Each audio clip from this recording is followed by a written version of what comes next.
Cerita mistis kisah nyata. Disclaimer. Cerita ini saya ambil dari kisah nyata pengalaman pribadi yang pernah saya alami dan dari cerita ini saya tidak memaksakan Anda untuk mempercayai. Percaya atau tidak percaya itu hak Anda masing-masing. Namun di dunia ini kita hidup berdampingan dengan makhluk lain baik yang kasat mata ataupun yang tidak kasat mata. Namun kita tidak perlu merasa takut karena kita akan selalu dalam lindungan Tuhan Allah Ta'ala. Saya juga mohon maaf untuk lokasi tepatnya kejadian ini saya sensor demi kenyamanan kita semua. Pada suatu hari tepatnya hari Senin atau malam Selasa sekitar pukul 11 malam sekitar tahun 2007 yang lalu, saya melakukan perjalanan dari rumah menuju tempat kerja di dalam area pelabuhan di Cilacap.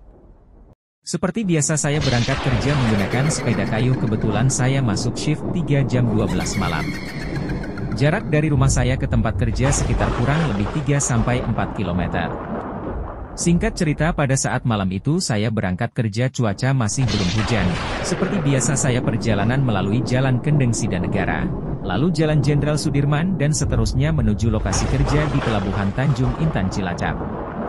Setelah sampai di daerah Kandang Macan, cuaca gerimis mulai rintik-rintik dan saya tetap lanjutkan perjalanan karena saya harus sampai di lokasi kerja segera sebelum jam 12 malam. Singkat cerita, seiring mulainya gerimis perasaan mulai tidak enak, seperti ada sesuatu tapi bingung untuk dijelaskan. Pada saat itu, jalanan pun sepi sepanjang jalan saat gerimis itu. Sampainya di simpangan pintu masuk pelabuhan penyeberangan Seleko, tepat setelah melewati pohon besar yang ada di pojok tikungan itu. Rasanya sepeda berat banget di kayu, namun saya belum ada pikiran aneh-aneh. Saya berusaha berpikir positif, mungkin karena dingin, baju basah jadi tenaga terasa berat.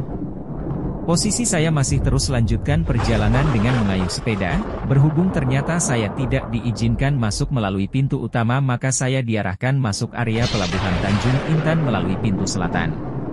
Tepatnya di simpang pelabuhan penyeberangan Wijaya Kusuma. Dan saya pun lanjutkan kayuh sepeda melalui Jalan Niaga.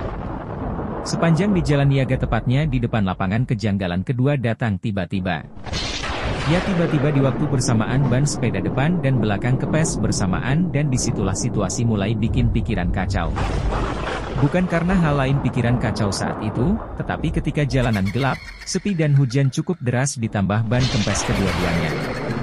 Akhirnya mau tidak mau saya jalan kaki dorong sepeda sambil toleh kanan dan kiri berharap ada orang di sekitar agar bisa saya titipkan sepeda.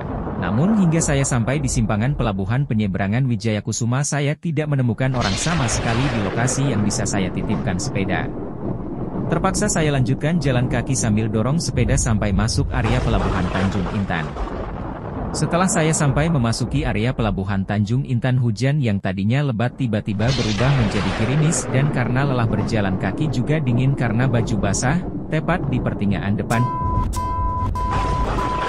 Saya berhenti sejenak untuk membakar rokok. Karena rokok ternyata cukup basah jadi sambil saya panaskan rokok yang basah agar kering menggunakan korek.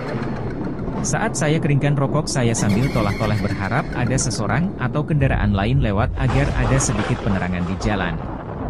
Mengingat area itu cukup gelap dan hanya ada penerangan lampu jalan yang berwarna kuning yang jaraknya cukup berjauhan antar tiang lampu jalan lainnya. Pada saat itu juga mata tiba-tiba tertuju ke arah jalan arah ke proyek pub yang ada di belakang kantor KPI itu. Saya melihat ada perempuan berjalan ke arah saya. Saya belum curiga apa-apa dengan perempuan itu, saya hanya berpikir mungkin itu istri dari salah satu orang proyek tersebut yang tinggal di daerah dekat-dekat proyek. Saya lihat jam sudah sekitar jam 11:40, sehingga pikiran saya semakin kuat jika perempuan itu adalah istri salah satu pekerja proyek di situ, karena saya pikir mana ada perempuan keluar tengah malam gerimis-gerimis kalau bukan orang sekitar untuk mengantar sesuatu untuk suaminya yang bekerja di proyek itu. Jarak semakin dekat sekitar 20 meter dari saya dan saya masih melihat sosok itu seperti perempuan manusia biasa. Semakin mendekat saya mulai merasa ada kejanggalan di mana perempuan itu tetap kering pakaiannya meski kondisi gerimis tanpa payung ataupun jas hujan. Semakin dekat mulai kejanggalan-kejanggalan mulai terasa. Selain pakaian kering meski gerimis, saya coba tengok kaki tetapi tidak terlihat karena tertutup pakaiannya. Begitu sekitar jarak kurang lebih 5 meter saya langsung syok begitu lihat jarak dekat kondisi kepala mutar 360 derajat dan muka pucat serta leher goyang seperti patah. Hanya beberapa detik setelah itu langsung hilang begitu saja bersamaan dengan munculnya truk tangki muatan semen curah dan pekerja lain perjalanan pulang melintasi lokasi. Itulah cerita mistis yang pernah saya alami beberapa tahun yang lalu.